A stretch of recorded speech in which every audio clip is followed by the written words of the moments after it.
आता काल तर परत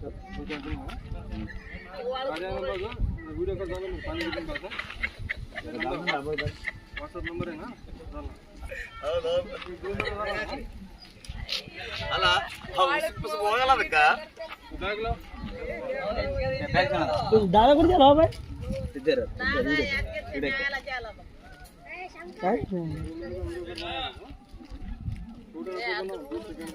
झाला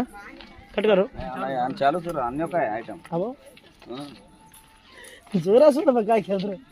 काय जोर आहे गालन बोला मा म्हणतो म्हणजे गालन बोल दोघा मंदिर राहून द्या बाला आमच्या नाही पडते आम्ही दूर झाला आम जवळ राहतो गादीलाच होत बोलता एवढा मुगल्या पडा ना त्याच्या